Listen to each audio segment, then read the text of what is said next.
Hello दोस्तों। आप सभी इंटरनेट यूजर्स आईपी एड्रेस के बारे में तो सुना ही होगा। आज हम इस वीडियो में बात करने वाले हैं आईपी एड्रेस क्या है, ये कितने टाइप्स के होता है और ये हमारे लिए कैसे यूजफुल होता है। तो फिर मैं हूं पद्मन पाल फ्रॉम पद्मटेक। तो फिर चलिए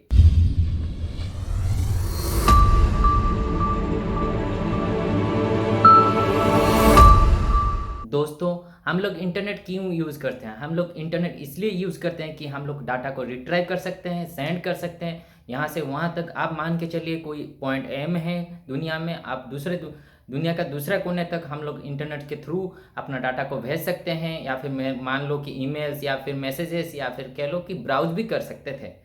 इससे क्या होता है कि आप अपना डाटा को इजीली रिट्राइव कर सकते हैं, सेंड भी कर सकते हैं और अपने गैजेट्स में देख सकते हैं। मान के चलिए आप एक यूट्यूब का वीडियो देखना चाहते हैं, आप पहले रिक्वेस्ट भेजते हैं यूट्यूब सर्वर को आपके डिवाइस के थ्रू। वो यूट्यूब सर्वर वो ढूंढ के आपको रिक्वेस्ट एक्सेप्ट करके कुछ ही देरों में आपको रिक्वेस्ट वापस भेजता है आपके डिवाइस में, आपके गैजेट्स में, जैसे कि लैपटॉप, पीसी या फिर कह लो आईपैड या फिर फ़ोन्स पे। अभी हम लोग देखते हैं कि जो पुराने ज़माने में पोस्टल सर्विसेज यूज़ होता था वो कैसे यूज़ होता था।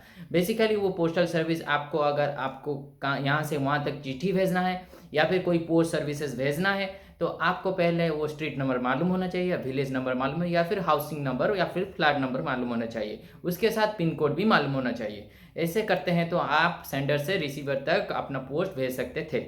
लेकिन अगर आप अपना एड्रेस चेंज करते हैं वहाँ पे भी ये चेंज होने वाला है। जैसे कि मान के चलिए आप गांव में रहते हैं, आपका विलेज आईडी का और आपका हाउसिंग और आपका बिल्डिंग का नंबर, आपका पिन कोड दूसरा होगा। जबकि आप अगर शहर में ट्रांसफ़र हो गया हो या फिर दूसरे जगह में रहते हो तो वहाँ पे आपका विलेज नंबर, स्ट्रीट नंबर या फिर कॉलोनी नंबर या फिर पिन कोड दूसरा होगा। ऐसे में बात निकल के आती है कि आईपी का फुल फॉर्म क्या है। आईपी एड्रेस का full form internet protocol address है। इसका मतलब है ये सेटअप रूल्स, ये कुछ रूल्स फॉलो करता है अपना सेंडर से रिसीवर तक मैसेज पहुंचाने के लिए।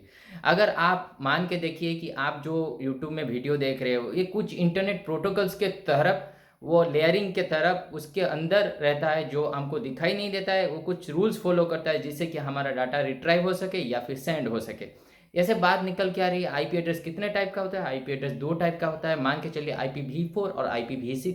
IPv4 बेसिकली एक नॉर्मल फॉर्म होता है जो 4 सेक्शन का होता है और उसमें डॉट डॉट के हिसाब से सेपरेट हुआ है। ये बेसिकली 0 to 255 के अंदर रहता है नंबर। और हम लोग जो डिवाइस यूज़ करते हैं उसमें IPv4 यूज़ होता है। ये बेसिकली पुराने ज़माने से यूज़ हो रहा है। इसका जो यूनिक कोड है आपका डिवाइस या फिर आपका गैजेट्स मान लो, जैसे कि पीसी, लैपटॉप और आईपैड में जनरेट होता है। ये बेसिकली जो आईपी एड्रेस होता है IPv4, ये वास्ट एरिया में यूज़ हो रहा है अभी। पहले ज़माने से लेके आज तक हम लोग IPv4 का यूज़ कर रहे हैं। आईपी अब निकल के आती है कि IPv6 क्या है। IPv6 इंजीनियर का डेवलप दूसरा वर्जन है। जो हम लोग IPv4 यूज़ करते थे वो only 4.3 billions IP address generate कर सकता है। अगर मान के चलिए आपका डेस्कटॉप जो अभी नया खरीद रहे हैं वैसे में वो आईपी एड्रेस ख़त्म हो जाएगा तो आप क्या करें? तो इंजीनियर्स ने डेवलप किया IPv6, जो बहुत सारे आईपी एड्रेस जनरेट कर सकता है। इसी के चलते IPv6 का बहुत सारे डिमेरिट्स है। जैसे कि मान के चलिए अगर आप IPv6 लेते हैं, आप यूज़ करते हैं, आप तो यूज़ नहीं कर सकते, अगर कोई कंपनी यूज़ करता है तो फिर आपको बहुत सारे दिक्कतें आनी पड़ेगी। जैसे कि आप लोग नेटवर्क ट्रैफिकिंग या फिर आप लोग कह लो कि बहुत सारे अपग्रेडेड सॉफ्टवेयर और हार्डवेयर में करना पड़ेगा। जो IPv6 है हम लोग उसको वास्ट एरिया में यूज़ नहीं करते हैं। बेसिकली हम लोग उसको लो एरिया में यूज़ करते हैं, जैसे कि अभी भी हम लोग दुनिया में 1% यूज़ करें। ऐसे में सवाल आ रहा है कि IPv4 तो ख़त्म हो गया है, फिर जो नया डिवाइसेस, नया गैजेट्स हम लोग मार्केट में लॉन्च कर रहे हैं उसका एड्रेसेस कैसे जनरेट हो रहा है। ऐसे में हम लोग यूज़ करते हैं नेट का टेक्निक यूज़ करते हैं। नेट का फुल फॉर्म है नेटवर्क एड्रेस ट्रांसलेशन। इससे क्या होता है कि बहुत सारे आईपी एड्रेस एक बड़ा आईपी एड्रेस के अंदर रहता है। जैसे कि मान के चलिए आपका पीसी या फिर गैजेट्स, जैसे कि लैपटॉप, आईपैड सभी कनेक्ट रहते हैं। आपका राउटर के आपका जो एक्सटर्नल आईपी एड्रेस है वो तो सेम रहता है। जो आपका सभी डिवाइसेस जो कनेक्टेड है वो एक सीरीज़ में हो जाता है। जैसे कि मान के चलिए कि आपका लैपटॉप का आईपी एड्रेस हो जाएगा 198.162.1.2 और आपका मोबाइल में 192, ये 192.162 के बीच में कनेक्ट हो जाएगा।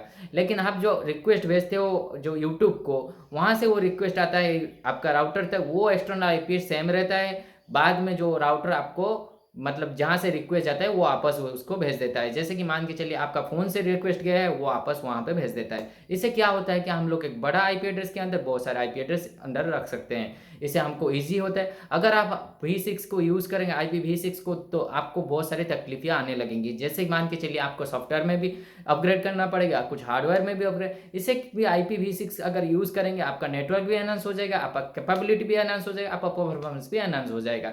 लेकिन हम लोग उसको यूज़ में नहीं, हम लोग ये तय करते हैं कि IPv4 यूज़ करते हैं, लेकिन आगे फ्यूचर में हम लोग IPv6 भी यूज़ कर सकते हैं। आज हम इस वीडियो में जान गए कि IPv4 क्या है, IPv6 क्या है, ये कैसे यूज़ होता है। आप अपना आईपी एड्रेस भी चेक कर सकते हैं। आप गूगल में जाके माई सर्च कीजिए माई आईपी एड्रेस, वहाँ पे IPv4 का आईपी एड्रेस शो कर देगा। इसे आप, अगर मेरे वीडियो को अच्छा लगे, लाइक कीजिए, सब्सक्राइब कीजिए और शेयर कीजिए। Thank you. जय हिंद।